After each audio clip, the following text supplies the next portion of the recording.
Caroline Pigozzi, spécialiste du Vatican. Qu'est-ce que vous répondez? Est-ce qu'il y a dans l'Église catholique, est-ce qu'il y a au Vatican, que vous connaissez bien, une part d'homophobie? Non, alors d'abord, je vais commencer par le cardinal Barbarin à Lyon, qui, dans une interview qu'il m'a donnée il y a 2 mois, dit absolument le contraire, dit qu'il y a des tas de prêtres homosexuels et que ça lui pose aucun problème et que, voilà, chacun sa vie personnelle, que le problème n'est pas l'homosexualité, mais que le problème est pas éventuellement, mais s'il y a un risque de pédophilie, mais que des prêtres homosexuels, il y en a toujours eu et qu'on peut être homosexuel sans, voilà, de façon, il le dit dans une interview, mais sans pratique. Sans pratique. Absolument. Mais sans pratique, il dit l'expression d'un désordre, c'est ça que dit le discours officiel. Stéphane, qu'on vienne de l'homosexualité et de l'hétérosexualité, du moment que vous êtes prêtre et que vous rentrez dans le chemin de sainteté de l'Église, vous ne pratiquez pas de relations sexuelles en dehors du mariage ou dans la prêtrise. Je suis désolé. Ah bah on peut tout remettre en cause, cher. Vous êtes rigolo, vous voulez tout changer. Même si je respecte Alexis Corbert, du Front de Gauche. Même si je respecte le débat entre croyants, et il doit avoir lieu. Et j'entends ce qui est dit, c'est que l'Église catholique n'est pas une démocratie, et peut-être qu'il faudrait, mais je veux pas m'emmêler. Moi, je reviens au fond du débat, qui est quels arguments. Moi, je n'en entends pas. Madame Barjot, je vous entends beaucoup parler, beaucoup de bruit, mais je n'entends pas d'arguments. Pour quelle raison? Il faudrait être contre. Contre quoi? Au nom de la religion catholique, le fait que des gens qui s'aiment s'unissent et qu'il y ait un cadre légal qui leur soit donné pour justement protéger l'enfant. Caroline va vous dire ça, mais au nom de la religion catholique, je ne parle pas de ce projet de loi. Et surtout, je voudrais terminer sur le fait... Mais écoutez-moi, et surtout, je voudrais terminer sur le fait... Oui, mais là, c'est le débat. Je voudrais terminer sur le fait que souffrez aussi du fait que personne ne demande à l'Église catholique de célébrer le mariage homosexuel, n'interdit l'Église catholique de célébrer le mariage homosexuel dans le cadre de l'Église, mais moi je suis laïque, son ton plat c'est du mariage civil. Et là on voit, il y a une façon de déborder de la part de l'Église catholique. Je comprendrais que, à la limite, si pour des raisons, elle veuille pas, elle, dans les églises, célébrer le mariage homosexuel, mais pour quelle raison vous voulez interdire que dans les mairies, des mariages civils puissent avoir lieu entre personnes du même sexe? Là, il y a une façon de revenir dans le débat public que moi, je n'apprécie pas et qui, à mon avis, me semble être une façon, un acte d'autorité. Et de ce point de vue-là, ça pose un problème. Alors, si ce n'est des arguments, une fois de plus, c'est que l'enfant serait en danger. Et là, je trouve cet argument scientifiquement non prouvé et extrêmement tendancieux. Puis-je répondre? Oui, vous pouvez. Bien. Alors, vous connaissez le découplage, c'est l'inverse du couplage, c'est le découplage entre les arguments, effectivement, qui viennent de la foi et de la religion, et les arguments, aujourd'hui, juridiques.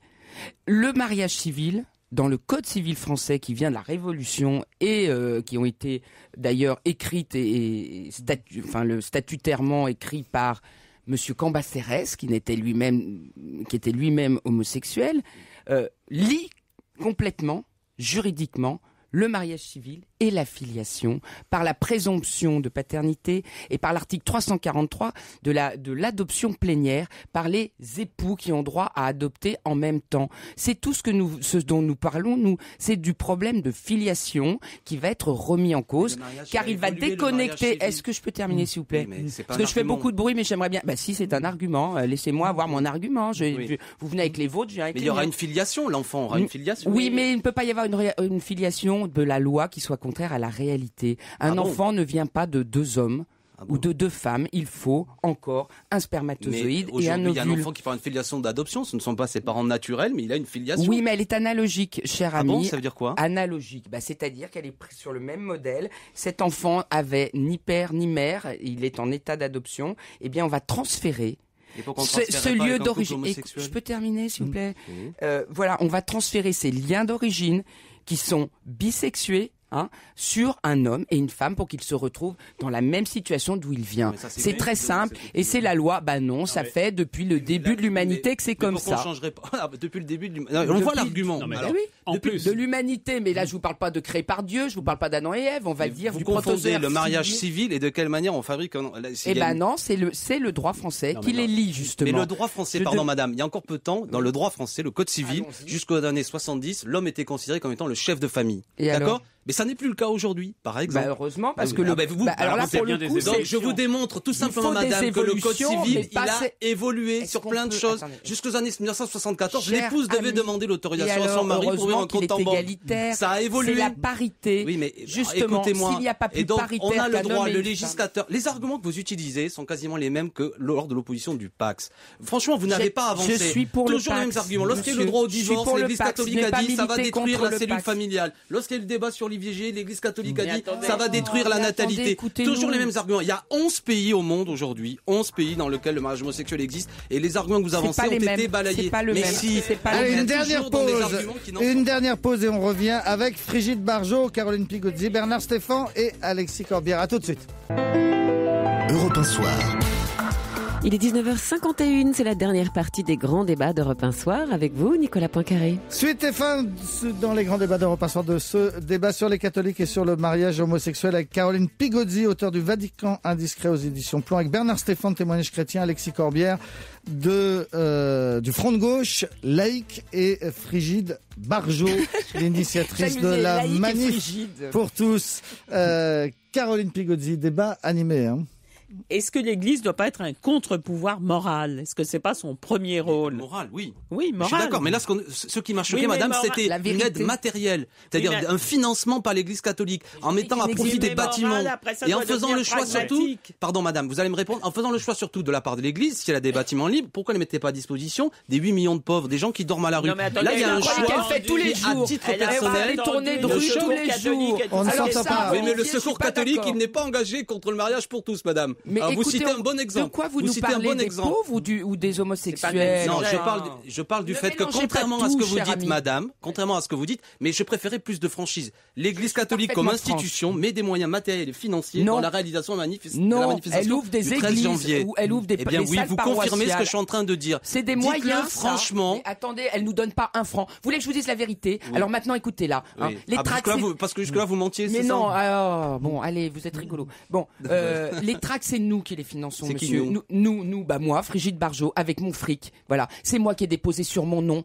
Alors, entendez-moi bien. Là, vous sur financez mon nom, tout sur vous votre pas propre nous compte. dire Non, que vous êtes après, la on a seule fait à la- organiser la manifestation. Non, je dis pas que Faut quand je même pas suis la seule. exagérer. Est-ce qu'il y a une Vous êtes pas la mécène de la Est-ce qu'il y a une manifestation du association qui 13 s'appelle janvier, quand Manifestation même. pour tous, La manif madame? pour tous. Est-ce que cette J'en suis la association existe? présidente, monsieur. Non, c'est pas vous. Bien Pas sûr, présidente, c'est mais moi pas la la mécène, présidente. quand même. Enfin, arrêtez. D'accord. Vous voulez quoi? Et dans Je le vous apporte conseil des statuts? et dans le conseil d'administration de cette association, il y a qui, s'il vous plaît, madame? Eh ben, il y a d'autres organisateurs. Et qui sont-ils? Il y a Xavier Bongibaud de Oui. Plus Gai sans mariage. Il y a Laurence Cheng. Il y a La Fondation Guillaume de- Jérôme Lejeune, notamment la Il y a comtesse pas dont j'oublie un le franc, nom. La comtesse, allez-y. Ouais, c'est les carnets de la comtesse. Mais elle y est ou pas? Elle y est ou pas? Non, elle est pas du tout dans le conseil Elle est d'administration. pas. je suis Bah alors désolé. le canard Pas du enchaînement, tout. c'est ça que vous êtes en train de Le dire? canard enchaîné n'a pas de bonne source. Et il y a aucune personne qui sont passées par les scouts d'Europe dans le conseil d'administration de Non, votre personne, association? monsieur, personne. D'accord. Donc Mais c'est que personne. des gens Je qui voudrais Sur la tête de revenir mes enfants. Au fond Bernard, du n'allez débat, pas parce si que loin. Bonne idée, Bernard Stéphan. Vous dites finalement c'est grave parce que il va y avoir des enfants qui vont avoir des parents Non, de même deux sexe. parents de même sexe Oui, non, mais et qui n'aura plus attendez. accès à leurs origines. Oui, alors première chose, cette situation existe déjà. Non. Si, elle existe déjà. Il y a 200 000 enfants qui vivent avec des parents de même sexe. Mais Hein. monsieur, ils Qui sont vivent- Attendez. nés d'un mariage Et la avant, deuxième d'une chose, union chose hétérosexuelle. très importante, en Ils tout ont cas, un père et une mère. attendez.